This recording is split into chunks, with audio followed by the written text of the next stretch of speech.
Estamos ao vivo, então vamos lá. Então, boa tarde, pessoal. Vamos esperar o pessoal começar a chegar, entrar na live, no clima. Opa, tem pessoas entrando, sejam todos muito bem-vindos, bem-vindas. Então, vamos começar aqui nossa conversa. Nós queremos, de certa forma, essa é uma iniciativa para que a gente possa pensar algumas questões relacionadas à saúde mental, em especial nesses tempos de quarentena. Essa é uma iniciativa da Defensoria Pública do Estado do Tocantins, da Justiça Federal, do Tribunal Regional Eleitoral e do Ministério Público. E inicialmente nós pensamos em fazer uma live para esses órgãos, e aí a gente pensou que seria interessante expandir para todos, porque é um tema que de certa maneira toca a todos. Então por isso que veio a ideia de fazermos aqui em formato de live e de certa maneira ampliar para mais pessoas essa conversa. Bom, para quem não me conhece, eu sou Carlos Rosa, sou psicólogo, sou psicanalista, sou professor da Universidade Federal do Tocantins e pesquiso temas relacionados com a saúde mental, relacionados com o envelhecimento, direitos humanos e outras temáticas, outras questões. Então, a nossa proposta é pensar hoje acerca da dimensão da saúde mental, né? Como manter a saúde mental em tempos de quarentena, em tempos de coronavírus e tantas outras questões.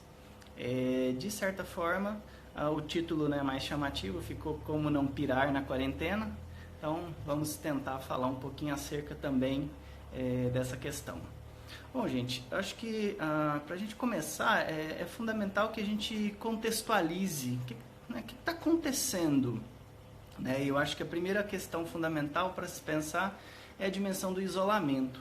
O psicanalista Christian Dunker, em alguns de seus textos, ele tem escrito que essa dimensão do isolamento, ela, de certa maneira, vem sendo sentida por muitas pessoas como uma punição.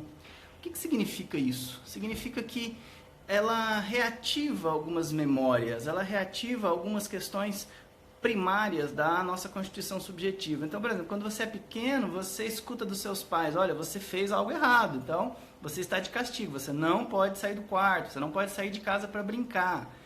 Se a gente for pensar nessa revivescência dessas fantasias, dessas experiências infantis, então o isolamento, a quarentena, ela tem sido vivenciada como uma forma de sofrimento, como se eu tivesse feito alguma coisa de fato errada. Então, apesar de que nós, racionalmente, nós sabemos que não funciona dessa maneira, nós sabemos que não é assim.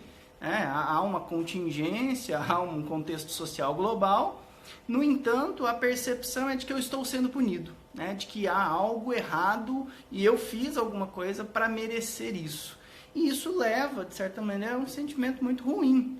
Um sentimento de que eu não deveria entrar nesse jogo, eu preciso me revoltar contra isso, e muitas vezes as pessoas criam estratégias defensivas muito complicadas, né, em relação a essa questão do isolamento. Acho que algumas estratégias muito claras relacionadas a isso que a gente pode pensar, em algumas delas, né, uma certa tensão, uma certa angústia, como definiu Freud, né, um sentimento de que algo não vai bem, um mal-estar por eu estar aqui trancafiado, por eu estar isolado, por não ter contato com as pessoas ao nosso redor.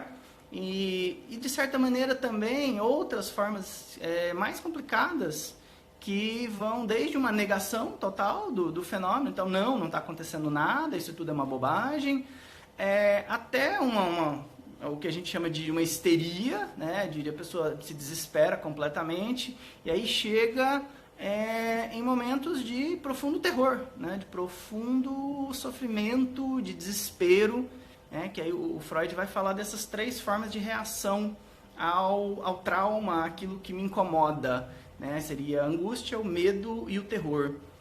E eu acho que nesse sentido, eu acho que é importantíssimo a gente começar a pensar a partir do medo. O medo, ele é algo extremamente positivo nesse momento. Se você está com medo de que aconteça algo ruim com você, ou com as pessoas ao seu redor, com pessoas que você ama, você está absolutamente normal.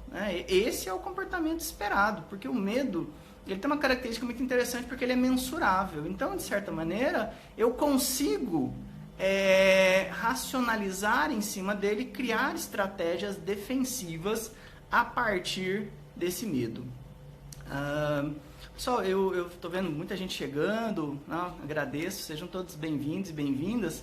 E a proposta da live aqui eu esqueci de falar no início, essa é a minha primeira live, então eu não entendo ainda direito os trâmites, mas a proposta é que eu fale durante meia hora, 40 minutos, e de certa forma depois a gente possa dialogar com vocês, através de comentários, perguntas, respostas, tá bom?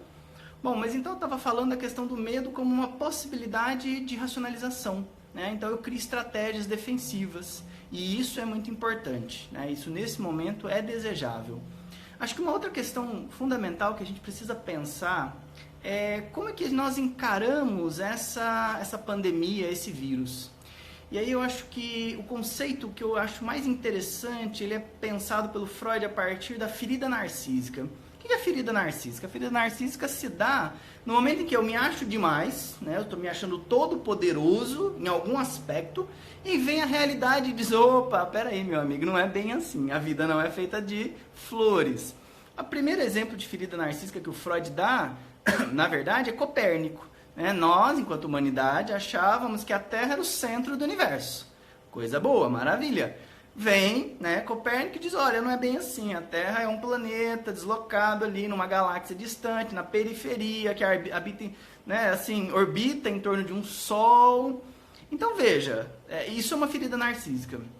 Eu acho que esse vírus, ele se configura como uma outra ferida narcísica importante. Porque nós estávamos meio que como super-humanos, Nós estávamos como a raça mais evoluída, invencível do globo. E aí vem uma entidade absolutamente primária e diz, olha, não é bem assim. Há outros aqui também e nós não temos como lidar com isso, nós não sabemos. Então, de certa maneira, isso gera um sentimento de que, puxa, nós não éramos tão bons assim, nós não éramos tão massa, maravilhosa. Só que tem uma outra questão, isso se configura como uma oportunidade muito boa, uma oportunidade muito interessante de desenvolver um sentimento de humildade. E que esse sentimento possa ser não só agora desenvolvido enquanto humanidade, mas também depois, depois que isso tudo se resolver, depois que isso tudo passar, que a gente possa, de certa maneira, também pensar a partir disso, a partir das nossas feridas, a partir de se deparar com esse contato com a realidade, o que Freud chamava de prova de realidade ou teste de realidade. E aí, nesse sentido, eu acho que uma das questões fundamentais da nova realidade, da nova configuração que se apresenta dentro da quarentena, é a questão da temporalidade. Como é que nós lidamos com o tempo. E isso me traz uma recordação muito interessante. Na estética cinematográfica, há um conceito que se chama MA, ou Nothing Moments. Seria aqueles momentos de nada acontecer. Então, quando uma pessoa está viajando num trem, aí a foto mostra ela viajando e não acontece nada. Ou quando ela está fazendo algo absolutamente banal, que dentro da trama não ajuda em nada. Isso é muito comum nos filmes japoneses e na estética dos filmes europeus. Hollywood cria uma outra estética, cria um plano sequência em que se você pega os filmes de herói, de ação, você respira no início do filme e só vai soltar a respiração lá no final, quando tudo acontecer. É um thriller corrido. Se eu fosse pensar a nossa vida na atualidade, eu pensaria que nós vivemos num filme hollywoodiano.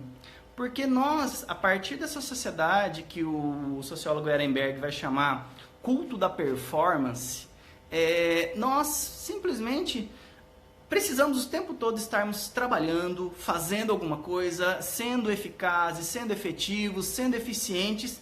E nós perdemos esses nothing moments, perdemos esses intervalos em que a gente precisa deles. Nós precisamos para poder olhar a paisagem, para poder olhar para nós mesmos, para poder olhar para as coisas que estão ao nosso redor. Então, talvez essa quarentena, essa pandemia, seja uma oportunidade que nós temos também de pensar a partir disso, de vivenciar uma nova forma de relação com o tempo.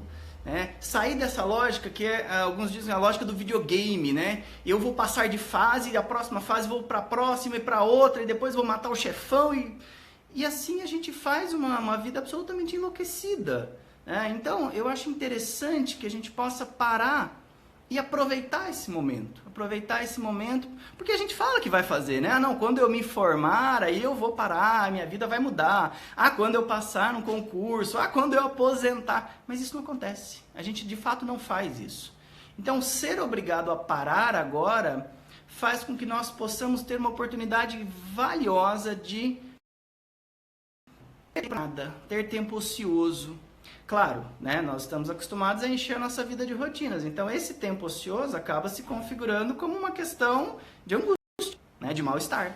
Né? Aquela ideia do Freud que alguma coisa não está bem, não está legal. Por quê? Porque eu não estou acostumado com a minha própria presença, eu não estou acostumado com a minha companhia. Eu preciso sempre estar com o outro, estar fazendo coisas, estar com a televisão ligada. Então, essa ideia de poder silenciar, de poder parar e olhar para as coisas de um outro prisma, olhar para si mesmo, olhar para a realidade ao redor, refletir, essa é uma ideia muito boa, é uma ideia importante se nós soubermos aproveitá-la. E aí, entra uma outra questão fundamental, que é a nossa forma de se relacionar. O que acontece na nossa relação? E eu vou colocar 2 panoramas para vocês, tá bom? O primeiro é a dimensão de estar só, né? Então, essa pandemia, essa quarentena, ela traz para muitas pessoas a necessidade de estar só. E essa necessidade de estar só, esse estar só, normalmente ele é vivenciado a partir de dois paradigmas diferentes. O primeiro deles é a solidão, né? Então, estar só me incomoda, me faz mal, eu me sinto sozinho, me sinto abandonado, as pessoas não querem saber de mim. Então, esse é o paradigma da solidão. Mas há uma outra palavra para estar só em português, que é pouquíssimo usada, ela existe no português, mas é rarissimamente usada, que é a palavra solitude. Solitude é essa ideia de que sim, eu posso suportar estar sozinho. Porque se a gente for pensar bem, nós nascemos e nós morremos sós, né? Tem um psicanalista muito interessante chamado Winnicott, que ele diz que a criança, ela passa de um estágio mais primitivo para um estágio mais elaborado quando ela atinge uma coisa que ele chama de capacidade de estar só. A capacidade de estar só é a capacidade de brincar sozinho, a capacidade de inventar coisa, a capacidade de transformar aqueles momentos, né? Talvez, para pensar de uma forma mais poética, Rainer Maria Rilke, um grande poeta alemão, dizia que a solidão, a necessária solidão, aquela que deve ser buscada, significa caminhar léguas dentro de si mesmo e não encontrar ninguém.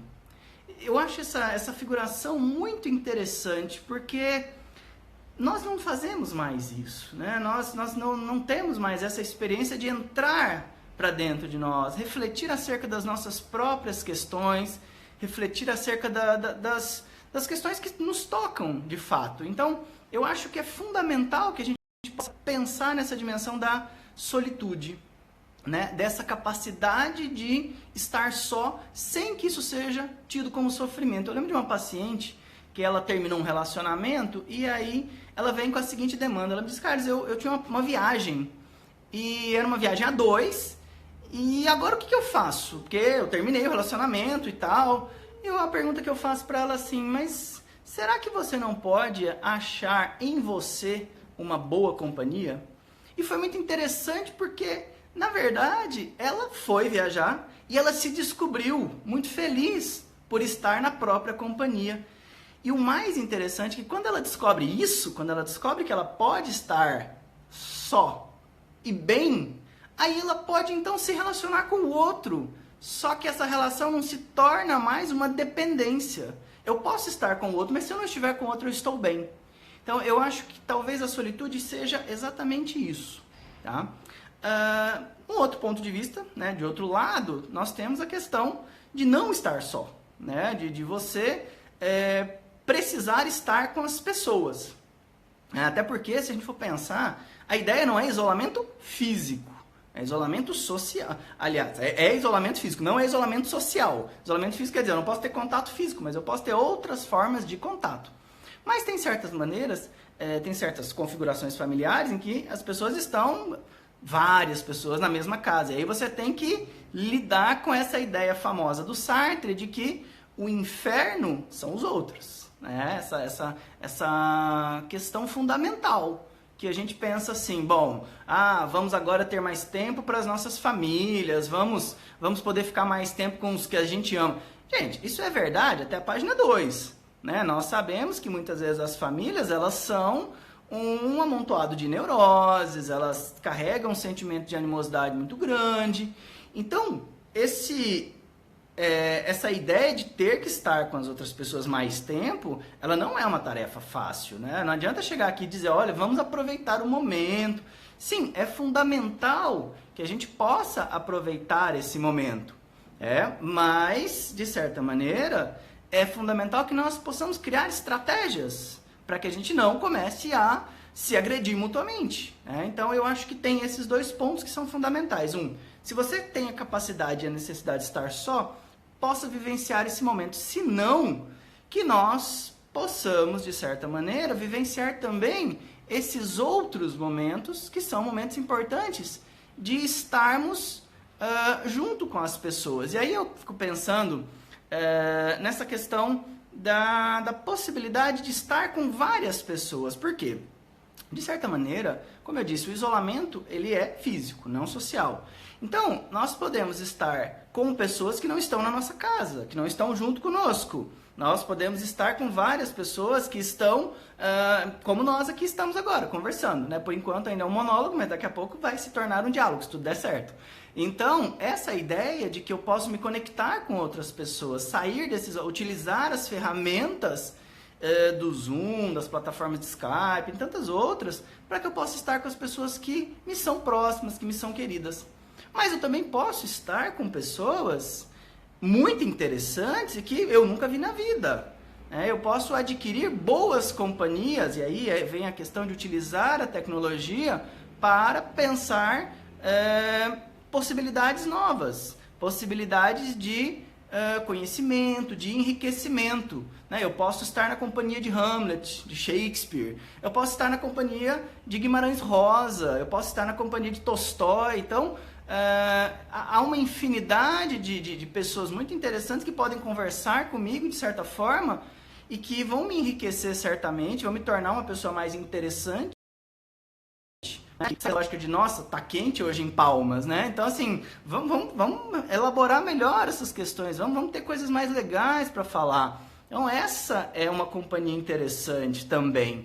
E aí eu fico pensando nesses livros que estão empoeirados aí nas estantes, nos armários, clamando para serem lidos, clamando para serem visitados. E aí eu acho que uma coisa muito interessante, alguém comentou Clarice Lispector, é verdade, maravilhosa.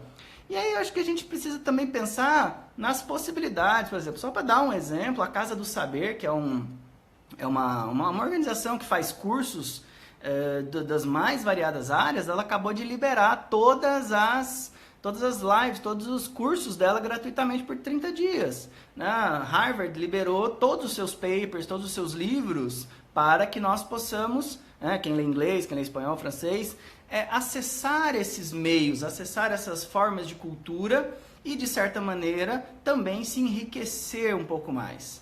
Agora vamos lá, se o problema é o oposto, se eu tenho realmente muita companhia, se eu tenho muitas pessoas, tem gente demais nessa casa, eu estou em quarentena, mas eu não estou isolado, eu estou numa aglomeração. Aí eu acho que vem a questão de nós criarmos aquilo que eu chamaria de isolamento dentro do isolamento. Você saber que determinadas possibilidades de estar só podem ser construídas mesmo numa casa com mais pessoas. Então, por exemplo, pega um foninho, vai ouvir uma música, escutando a música de fato, prestando atenção na letra, saindo do fluxo das animosidades, das querelas do cotidiano. Procure um canto na sua casa, tome um banho mais longo, desde que você não fique com o chuveiro ligado para desperdiçar água, mas tome um banho mais longo, fique lá refletindo mais tempo, para que você possa criar também momentos que são só seus, dentro desse isolamento, que também não é um isolamento comunitário. Mas uma ferramenta mais interessante do que o isolamento dentro do isolamento, talvez seja fundamentalmente o diálogo. Por que o diálogo, Parece clichê falar isso, mas o diálogo ele tem particularidades que são interessantes, que eu acho que a gente precisa pensar sobre elas. Primeira particularidade fundamental. Quando eu me coloco à disposição de dialogar com alguém, eu tenho que estar disposto a perder. Eu escutei isso de uma pensadora, de uma youtuber, inclusive, muito massa, a Juti, e eu achei sensacional. Porque o que significa estar disposto a perder? Se eu vou conversar com alguém, que nós já temos uma relação de uma certa tensão, querendo impor a minha verdade, querendo absolutamente falar e não ser ouvido, ou seja, não estou disposto a perder nada, não tem diálogo. Na verdade, seriam apenas 2 monólogos, ou 3 monólogos, ou uma gritaria, o que é o que está acontecendo muito hoje em dia nas relações. Então, essa ideia de que nós precisamos estar mais dispostos a perder, saber quando o outro vai falar e se interessar verdadeiramente pelo que o outro quer dizer. Eu acho isso fundamental para que a gente possa desarmar determinadas relações com uma certa animosidade. Então, talvez, para criar um clima mais interessante, para criar um clima mais amistoso, mais salubre dentro das relações, essa seja uma boa estratégia, Ouvir, se interessar, saber que o outro pode dizer alguma coisa que seja efetivamente interessante para você. E aí eu vou fazer um parêntese aqui dentro das relações a 2. Eu falei muito dessa relação do de estar só, e eu penso também que é preciso que a gente pense um pouco na relação a 2. E na relação a 2, genericamente pensando companheiro e companheira, e aí eu falo diretamente para os rapazes que estão me ouvindo. Amados queridos, vamos prestar atenção nas divisões de tarefa. Nas divisões de tarefa do cotidiano. É uma outra lógica, que está se configurando, essa lógica do home office, ou hell office para alguns, onde o trabalho ele meio que se interpenetra com as tarefas de casa, com a rotina da casa e vice-versa. Então, isso é fundamental, que a gente possa começar a pensar nessa divisão de tarefas.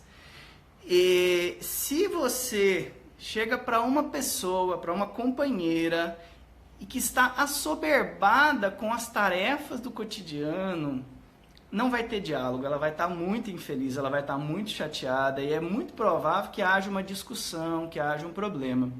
E aí, meninas,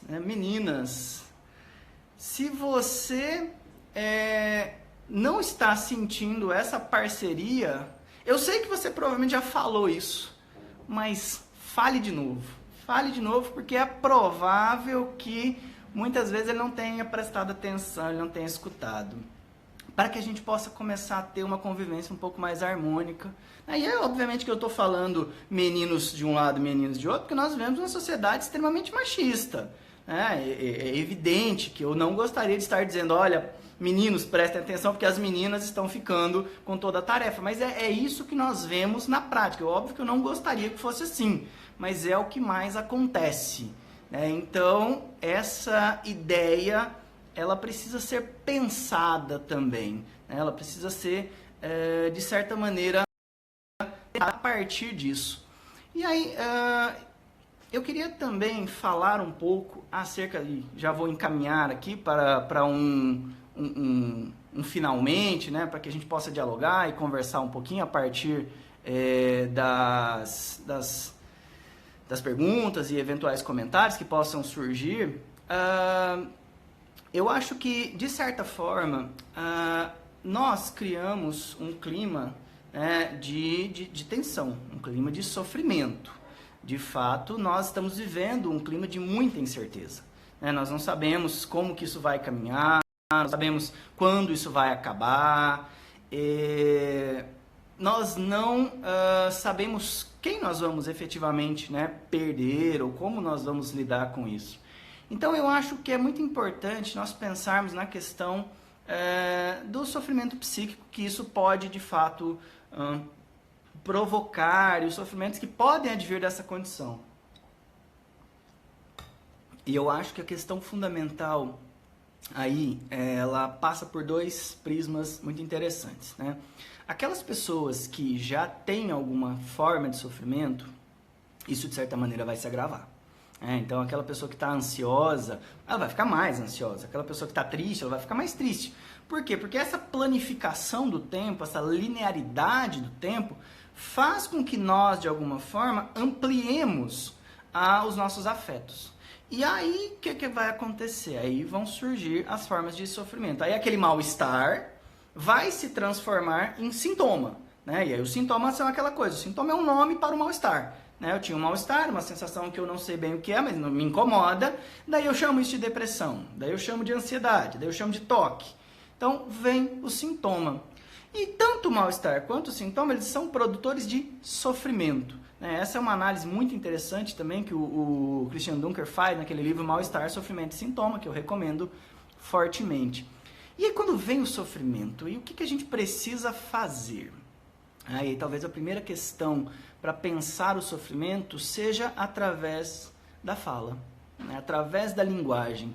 Eu acredito fortemente que nós conseguimos fazer com que as formas de sofrimento se modifiquem na medida em que nós lidamos com elas, na medida em que nós falamos sobre isso. É muito interessante porque, por exemplo, se eu pegar esse copo aqui e disser para ele que ele é lindo, ou que eu vou quebrá-lo, ele não vai mudar em nada. Absolutamente a estrutura do copo é o mesmo.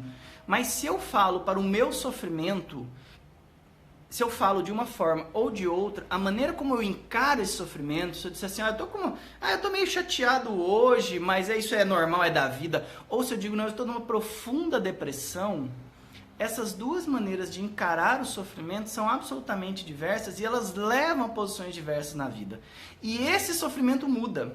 Ele muda na medida em que eu mudo a forma como eu trato ele. Ele muda na medida em que eu mudo a forma como eu falo com ele e me relaciono com ele. Então, eu acho que é fundamental que a gente possa começar a falar a respeito do sofrimento. Isso é importante demais. Agora, é evidente que nós precisamos escolher com quem nós vamos falar. Falar do nosso sofrimento, das minhas dores, das minhas angústias, com alguém que não está disposto a ouvir, só vai piorar as coisas. Além de me sentir não ouvido, não escutado, não acolhido, eu vou ficar puto. Então, isso não fica legal. Agora, o que eu acho fundamental é que existam essas pessoas dispostas a ouvir. Seja um amigo, um parente, seja um especialista. E aí temos agora uma quantidade imensa de pessoas disponibilizando seus trabalhos, psicanalistas, psicólogos, disponibilizando seus trabalhos online, para que elas possam acolher essa demanda. Ou, em última análise, num caso mais grave, mais urgente, nós sempre temos o CVV, que é o número nacional 188, que pode acolher demandas de sofrimento urgente e grave. Mas é fundamental que nós tenhamos essa capacidade de falar, de nos colocar e, de preferência, para alguém que consiga escutar. E aí eu acho muito interessante porque também tem o reverso disso. O reverso é a capacidade de ouvir, estar disposto a ouvir aquelas pessoas que também estão em sofrimento. E aí entra a dimensão que eu acredito que seja a dimensão mais interessante, que está emergindo dessa crise, que é a dimensão da solidariedade. Nós estamos vendo coisas muito boas, muito interessantes surgindo, desde do movimento Sem Terras, doar 12 toneladas de arroz para fazer cestas básicas para a população que está vulnerável, até coisas mínimas, como colocar no elevador do condomínio em que estão dispostas a fazer compras no supermercado para as pessoas idosas não terem que ir até lá e permanecerem isoladas. Então eu acho que esse caldo de empatia, essa palavra que foi citada aqui nos comentários, que é uma palavra tão complicada, né, tão criticada, porque eu não consigo me colocar no lugar do outro. Verdade, é muito difícil se colocar no lugar do outro, mas a empatia não fala disso. A empatia fala do empatos. É um patos, é um sofrimento que liga as pessoas. Então eu me conecto com alguém através dessa dimensão pática, dessa dimensão do patos. Patos é uma palavra interessante porque ela tem 3 significações no grego, né? Patos é paixão, passividade e sofrimento. Então, através da minha passividade diante das coisas, através da minha paixão pelas coisas, ou através do sofrimento compartilhado, eu posso me conectar com o outro. Sim, sabe? Não do lugar dele, mas do meu lugar, saber que realmente há algo que eu possa fazer. E é muito interessante porque o Patos tem um conceito interessante que é a presença ou imagem de algo que me faz reagir sempre de improviso. E é exatamente isso que nós estamos fazendo hoje. Nós estamos reagindo de improviso. Né? Como eu disse, hoje é a primeira vez que eu estou fazendo isso aqui com vocês. Né? A primeira live da minha vida. Né? E outras reações nós estamos tendo. Né? Então eu acho que de certa forma todos nós estamos meio que nessa lógica do patos. E eu acho que esta lógica do patos, ela pode nos conectar. Ela pode nos conectar e nos levar para uma outra dimensão, né? Uma dimensão mais coletiva, uma dimensão mais empática, uma dimensão mais altruísta, como foi comentado aqui. Então eu acho que isso também, de certa forma, é interessante. Aproveitar esse momento para fazer isso. Né? Pegar o telefone, ligar para os amigos, abrir o Skype e conversar com alguém com quem você não conversava. Se você tem mais tempo agora, né? E todos nós, de certa maneira, temos mais tempo, que a gente possa também fazer isso, né? Dialogar com as pessoas, estar disposto a ouvir ou a falar com as pessoas. Então, assim, eu acho que, na verdade, o que eu tinha a comentar inicialmente é isso, né? Pensei em algumas outras questões, mas como nós já estamos aí com mais de 30 minutos, queria que a gente pudesse dialogar um pouco. Bom, então já estão vindo perguntas aqui, eu estou vendo aqui, falo mais sobre compulsão alimentar nesse isolamento social. Ótima pergunta, muito legal. Eu acho que todas as compulsões, Adriana, ela de certa forma falam de um vazio, né? O que é que você está colocando no lugar para poder lidar com esse vazio, né? Ou dar um contorno para esse vazio. Então, genericamente, o Freud vai dizer, olha, há algo que eu não consigo lidar bem, né? Há uma falta, e eu então quero preencher essa falta. Né? No caso da compulsão alimentar especificamente, preencher a falta com comida. Né? Então, o que eu diria nesse sentido, a pessoa precisa se relacionar melhor com essa dimensão da falta, né? Com essa dimensão daquilo que nós chamamos na psicanálise, né? Da frustração ou da castração, que é essa ideia que nos toca de certa forma a todos. Todos nós, gente, somos frustrados por natureza, né? Nos nossos desejos. Essa ideia, a ideia mesma do mal-estar em Freud, lá no texto de 1930, vai falar dessa questão de que eu não posso realizar todos os meus desejos, e então eu sou, de certa maneira, impedido de ter a felicidade plena. É óbvio, né? Então essa felicidade plena não vai estar à minha disposição, então eu vou estar sempre querendo alguma coisa, né? Aí a ideia é que eu possa dar um contorno melhor para esse vazio, que eu possa dar um contorno um pouco mais interessante, para que eu possa recrutar elementos Elementos que possam fazer com que eu me sinta bem, apesar de ser frustrado, apesar de ser castrado, apesar de que eu não vou ser feliz eternamente. Né? E aí, pensando nisso, eu fiquei pensando numa coisa que eu acho interessante, que várias pessoas estão dizendo aí nos comentários lives, né? Nos cursos e nos textos. Aliás, tem textos fantásticos, né? Sociólogos muito interessantes debatendo sobre a questão da pandemia. E parece que algo que é uníssono na maioria deles é como a cultura, nesse momento que tão atacada foi, né, nos 2 anos anteriores, como essa cultura, de certa forma, agora está sendo valorizada. Por quê? Porque é isso que está tirando as pessoas da dimensão do vazio. Né? É isso que está tirando as pessoas de uma dimensão mais nihilista, né? De que a existência não tem sentido. Então estão buscando nas artes, estão buscando, né? O Cirque du Soleil colocou à disposição seus shows, pessoas estão fazendo shows nas garagens, nas sacadas e disponibilizando. Essa ideia da literatura, como eu falei, que talvez seja assim a minha favorita, mas eu acho que isso dá um certo contorno. Tem um conceito maravilhoso do Winnicott, que eu gosto muito, que é a ideia de a vida que vale a pena ser vivida. Né? Que vida é essa que eu quero? Que vida é essa que eu acho que vale a pena ser vivida?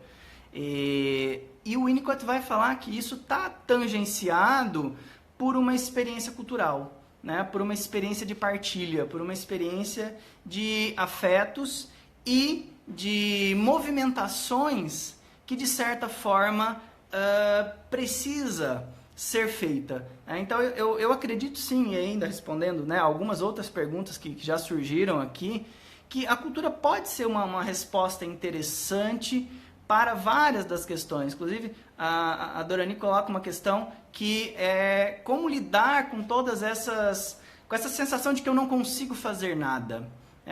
Eu talvez diria que a dimensão fundamental é por que não consegue fazer nada, né? Está aprisionado a quê? Né? A figura clássica do não conseguir ter cabeça para lidar com as coisas é a figura do luto e da melancolia. Né? Que, na verdade, são duas formas que Freud pensa para aquilo que o sujeito não consegue abandonar. Ele perdeu alguma coisa, ou ele acha que perdeu alguma coisa, no caso do luto, de fato, perdeu pessoa, perdeu um trabalho, perdeu um membro do corpo, perdeu uma condição de vida, e no caso da melancolia, perdeu o ideal inalcançável. Nesses dois lugares há uma necessidade de uma introspecção, há uma necessidade de um voltar-se para dentro de si e, fundamentalmente, tentar dar contorno e lidar melhor com essa ideia, para que eu possa caminhar. Né? E aí há uma temporalidade, né? E aí volta a questão do tempo, né? Há um tempo necessário para que a gente possa, para que a gente precise lidar com esses afetos também. Então, talvez seja isso, talvez seja o que eu perdi, né? Ou o que eu não estou aceitando que eu perdi, né? O que eu não estou aceitando que tiraram de mim, né? Talvez lá no início, como eu falei, né? A ideia do isolamento como punição, não posso sair, estou há 15 dias em casa, já não aguento mais. Né? O que eu consigo fazer para poder lidar com isso? Né? Outras perguntas, muitas estão chegando, confesso que eu não consigo acompanhar todas, gente, mas eu vou tentando aqui na medida das minhas possibilidades, tá? Já me perguntaram com relação à questão dessa histeria coletiva, né? Eu acho que é exatamente a de manter um foco naquilo que é importante, naquilo que é fundamental, que são os nossos afetos, né? Esse afeto que reduz dano, como diz a Ana Carolina, manter um foco nas relações e tentar colocar um pouco de racionalidade. Aí volta a dimensão do medo. Né? Eu acho que o medo é fundamental. O medo ele não deixa chegar na histeria, porque o medo você pode racionalizar. E aí você pode, por exemplo, começar a filtrar as informações que te chegam. Né? Cuidado com as fake news, né? Cuidado com essas mensagens que são propagadas pelo WhatsApp e que toda hora chegam para dizer que coisas terríveis estão acontecendo. Realmente, coisas muito difíceis estão acontecendo, mas a gente pode lidar com isso de uma forma mais racional, né? E aí talvez tentar não lidar assim com essa histeria. Deixa eu ver aqui, proporcionar uma liberdade, desfrutar outras suas atividades na vida, exatamente. De certa forma, então, eu acho que a questão fundamental aqui é ter confiança também em determinadas instituições, né? Eu sei que no Brasil, no momento atual, está difícil fazer isso, mas ter confiança de que o trabalho está sendo realizado, de que alguma coisa está sendo feita e de que nós temos que fazer a nossa parte, né, gente? Eu acho que talvez num vídeo sobre como não pirar na quarentena seja até pouco útil dizer isso, mas acho que é fundamental dizer, né, gente? Vamos ficar em casa, vamos fazer a nossa parte, né? Vamos tentar buscar outras formas de relacionamento, né? E aí talvez uma questão assim, importante, eu sei que para a maioria isso não tem valor, mas a gente não pode pensar na nossa subjetividade apenas como racionalidade, né? Eu digo muito isso para as pessoas, que nós não somos só mente, nós não somos só alma, nós somos corpo também. Então, de certa forma, valorizar essa questão do corpo, valorizar essa questão de que eu preciso trabalhar o meu corpo. Ninguém quer que você saia da quarentena malhado, fitness, mas é importante que ao longo da quarentena você consiga continuar subindo uma escada, levantando o sofá, né? Então, um alongamento, uma atividade qualquer. E aí vem uma questão que eu acho importante também, que são ferramentas também para lidar com essa questão do desamparo, que obviamente nos toca a todos, que seria a seguinte: tentar lidar com isso, às vezes, também de uma forma transcendental, né? Buscar outros elementos, quem sabe, né? E aí, por exemplo, né, sim, para aqueles que aderem a uma religiosidade, né, tentar valorizar essa religiosidade para que nós tenhamos, de certa forma, um contorno, um apoio. Para aqueles que não, as questões transcendentais podem ser buscadas em outros aspectos. Então, por exemplo, meditação, né? A ideia de que você pode controlar pelo menos a sua respiração já coloca a ideia de que eu não estou totalmente descontrolado, eu não estou totalmente desamparado, né? Ou como diz um colega, respirar para não pirar, né? Então, vá lá na internet, meditação em 5 minutos. Não, 5 minutos é muito, meditação em 1 minuto, né? Para que a gente possa ter algum suporte nesse sentido. Acho que uma outra coisa interessante, que também foi falado aqui nos comentários, e era algo que também me parece muito bom, é a ideia de que eu possa vislumbrar algo para além da quarentena, né? Então, e aí, quando acabar? O que eu quero fazer quando acabar essa quarentena? Não, eu certamente quero abraçar muita gente, porque agora, né, a gente não está podendo. Mas não é só isso, né? A ideia de fazer planos, e aí voltando na dimensão da ansiedade, né, que nos consome, a ideia de que eu possa fazer planos, a ideia de que eu, de alguma forma, possa vislumbrar um futuro, que eu possa vislumbrar atividades como, sei lá, no trabalho, ou mesmo fazer uma nova atividade, aproveitar que agora eu estou, né, mudando um pouco o meu foco, eu vou aproveitar melhor o meu tempo, eu vou parar de correr, como diz um texto maravilhoso da Eliane Brum, né? Exaustos, correndo e dopados, né? Que nós somos todos isso hoje, né? Então, se nós conseguirmos sair dessa ideia do exaustos, correndo e dopados, talvez a gente possa então vislumbrar que, olha, quando eu sair dessa crise, eu possa fazer coisas interessantes, né? Eu possa ter... E aí os planos vão de acordo com cada um. Eu acho que não tem uma receita, né? Cada um pode planejar uma vida ou novas formas de socialização, novas formas de relacionamento com a vida, né? Com o mundo. Então eu acho que isso também de certa forma pode ajudar, né? Ter sonhos, poder materializar, né? De certa maneira, dar tangibilidade para aquilo que nós temos de mais interessante, que é os nossos sonhos, né? Nossa capacidade de sonhar, nossa capacidade de sair desse view, né? E aí eu volto, né? Eu gosto muito do Winnicott, eu volto mais uma vez no Winnicott, né? O Winnicott fala que a criança, ela precisa estar tranquila no seu ambiente para que ela possa habitar uma outra realidade, habitar uma realidade de fantasia. Isso é muito interessante, né? Isso é muito legal, essa capacidade de fantasiar e aí brincar. E aí tem um poema maravilhoso, Rabindranath Tagore, né, que vai falar disso, né, que como as crianças pegam barquinhos de papel e lançam no mar, tendo a certeza de que ele vai singrar os oceanos. Então eu acho que isso é muito interessante, sabe, assim, como é que nós vamos vivenciar essas fantasias, como é que nós vamos vivenciar esses sonhos. Eu estou vendo aqui duas perguntas muito interessantes que estão falando. A Júnia fala, minha querida Júnia, fala da dimensão do medo como um afeto de controle das massas. E isso, de fato, é fundamental, né? Eu acho que vários teóricos têm falado nisso. Tem um livro maravilhoso, espetacular, do Vladimir Safatli, que chama Circuito dos Afetos.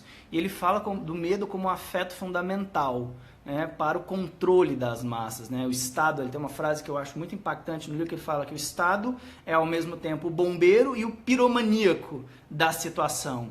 Então, é fundamental que a gente possa, mais uma vez, racionalizar esse medo para que nós não nos tornemos massa de manobra, para que nós não nos tornemos joguete dos jogos de poder, né? Dos jogos de poder das instâncias mais altas, né? E aí a gente pensar no Estado, pensar no neoliberalismo, enfim, tantas outras questões. Isso a Ana Carolina está lembrando que hoje tem uma live com o Vladimir às 19 horas, verdade. Olha aí, mais um bate-papo interessante para que a gente possa, né, fazer. E uma outra questão que a Luísa coloca, que eu acho também muito, muito importante a gente pensar, é nessa ferida narcísica, ela apequenar a vida. E de fato, isso é um risco, né? É algo que a gente precisa ter em mente, é algo que a gente precisa ter como um horizonte de possibilidades a se evitar. Então, o Lacan tem uma frase que eu gosto demais, na verdade é uma expressão, ele diz assim, né, que existe o real, o simbólico e o imaginário. Enquanto o imaginário ele é pleno de sentidos e fantasias e muitas coisas, o real ele é a completa desertificação da existência. Ele é a ausência total e completa de sentido, né? Essa perspectiva nihilista, né? de cair num vazio, de que nada vale a pena, de que a vida não tem sentido. Só que ele coloca uma coisa muito legal, ele coloca que no meio dos dois tem o simbólico. E o que é o simbólico? O simbólico é tudo que se relaciona com um sentido que não está pronto, que não está dado, que não está cheio, né? E tudo que se relaciona com conexões. Essa ideia do discurso como um laço social, né? Essa ideia da palavra que se materializa nos afetos.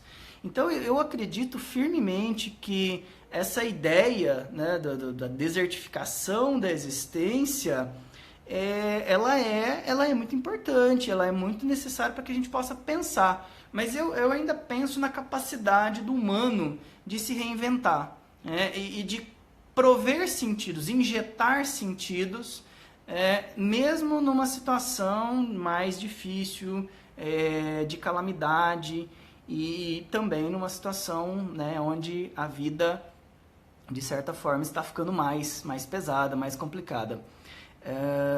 Então, pergunta aqui, o que fazer com o medo que está crescendo dentro da gente? Eu acho que abraça esse medo, né? Acolha esse medo, saiba que ele é seu, né? A primeira coisa, né? Voltando mais uma vez, reconheça-se como como um ser humano marcado pelo medo. Reconheça-se como um ser humano marcado pela angústia. O Lacan fala muito isso. É impossível se defender da angústia porque a angústia ela é o material defesa. É uma frase que, de certa maneira, é complexa, mas, na verdade, não muito. Por quê? Na verdade, se eu não sentir medo, é porque eu estou numa vibe muito psicótica, muito alopada, ou muito neurótico obsessivo, daquele tipo, nada vai me acontecer, né? Porque eu sou super-homem, porque eu sou atleta, ou porque alguma coisa assim. Então eu acho que isso é muito interessante, né? Abraça esse medo, acolher de fato o medo, mas sem se deixar sufocar por ele, sabe? Sabendo que ele é parte de você, ele é um companheiro, né, que você tem que ter perto, mas que não pode ser o dono das suas ações, sabe? Eu acho que isso também é muito interessante. É uma pergunta bem sociológica aqui da Simone, acerca desses controles, né, dessa sociopolítica policialesca.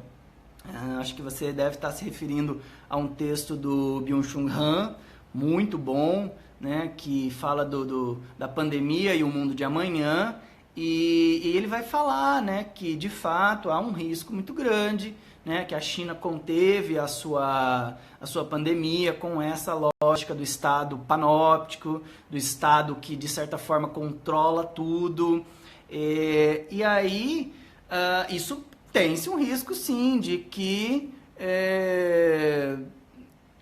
isso se torne regra geral.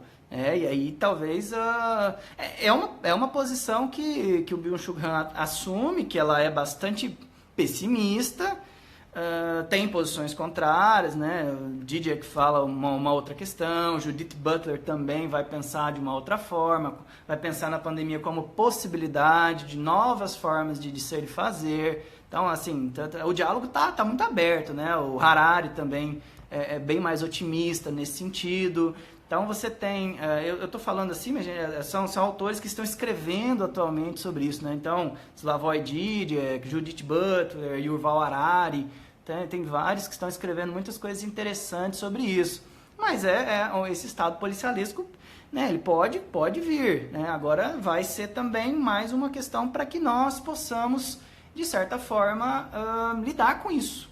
Eu acho que o que nós não podemos é cair nessa ideia da melancolia social. Esse é um conceito do Durkheim, né, se eu não me engano, posso falhar a memória agora, que é essa ideia de que não há nada que eu possa fazer, não há nada a ser feito,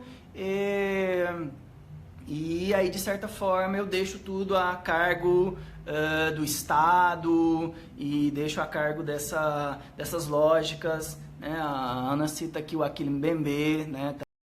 Aí tem outro autor que descreve de forma brilhante essa dimensão da necropolítica, nesse Estado que quer matar. Então, né, a gente ganha uma dimensão mais sociológica aqui na conversa. Voltando um pouquinho, a Lorena havia perguntado sobre essa questão de pais e filhos.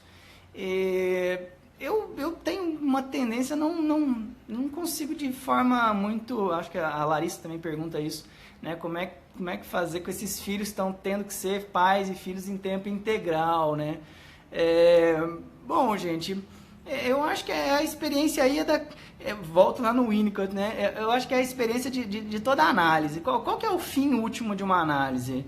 Né? Eu acho que a análise, ela esbarra sempre na ideia da frustração. Mas a pergunta que fica, né, normalmente no fim da análise é o que eu posso inventar, né? O que eu posso inventar a partir disso, né? Não, isso aqui tá dado, tá? Sou castrado, sou frustrado, de certa forma, não atingirei a minha felicidade plena. O que eu posso fazer com isso, né? Quais são as possibilidades criativas que eu posso tirar da cartola ou fazer emergir em relação a todas essas questões? E eu acho que nesse sentido a dica, né, para pais e mães ficaria nesse sentido, assim, né, começar a utilizar a criatividade, né? Acho que enxergar essas crianças, né, a partir das telas dos celulares, e assim, o celular é um mecanismo importantíssimo, né? tenho aqui um pequenininho que, né, adora um joguinho, adora um desenho, mas nos outros momentos é um jogo comigo, é uma brincadeira, né, são formas que precisam, aí precisa sim, né, usar o corpo, usar a criatividade, usar a inventividade e as dicas, né? Eu tô vendo, a Ana Carolina tá aqui, ela tem um espaço, chama Devir Terapêutico, ela tá colocando um monte de dicas legais lá, de como brincar com crianças, como inventar brincadeiras. A plural, né, dessas dicas, dessas invenções e tudo mais. Então, eu acho que é ter essa disponibilidade para o outro. Eu acho que talvez a receita fundamental, se a gente pudesse, não gosto de resumos, não gosto de, né, muitas coisas prontas, mas talvez a grande questão seja essa, né? Sair um pouco do nosso individualismo tão arraigado que a sociedade neoliberalista nos propõe e lidar melhor com a relação com o outro. Esse outro tão diferente, esse outro radical que nos convoca a lidar com a diferença. Eu acho que a grande questão é essa, né? Nós estamos cada vez mais iguais, nós estamos cada vez mais em bolhas, em espaços, em condomínios, em espaços em que todo mundo é igual. E aí nós precisamos lidar com esse outro. E muitas vezes os nossos filhos são uma alteridade radical. Eles são completamente diferentes de nós, eles são pessoas que, de certa forma, não passam pela nossa experiência. Mas não só ele, né? Esse outro, lidar com esse outro que está lá do lado de fora, que pensa diferente de mim, que fala coisas diferentes nas redes sociais, lidar com esse outro, né, com quem eu não falo há muito tempo, lidar com esse outro na forma de um organismo biológico, que é um vírus, que a gente não sabe ainda como conversar com ele, né, mas que a gente tem medo. Então, realmente estar disponível para essa relação com o outro. Enfim, então são muitas perguntas, gente, estão agora surgindo aí. Eu acho que eu não vou conseguir responder todas, né? Nossa live tá terminando, deve encerrar agora nos próximos 3 minutos. Então eu só queria aproveitar aqui esses últimos minutos para agradecer, né, assim, agradecer a participação de todos vocês, né? Eu tô vendo aqui mais de 100 pessoas visualizando, não esperava, nem sabia, para falar a verdade, sabia nem se isso ia funcionar direito. Tô chegando aqui pela primeira vez, mas vamos pensar aí, então, de repente, né? Não sei se dá para outras conversas, mas foi um prazer, foi uma satisfação muito grande dialogar com vocês e também ouvir os comentários, né, ler aqui os comentários, poder falar de outras questões, né, que não estavam nem de longe pensadas nessa live. Obrigado mesmo e fica um grande abraço a todas e a todos e vamos nos falando. Os espaços estão aí, tá? Tem meu Instagram tá aberto, quem quiser dialogar, conversar, meu Facebook também, Carlos Mendes Rosa, e enfim, é só isso, só agradecer mesmo, e muito obrigado e um grande abraço para todo mundo.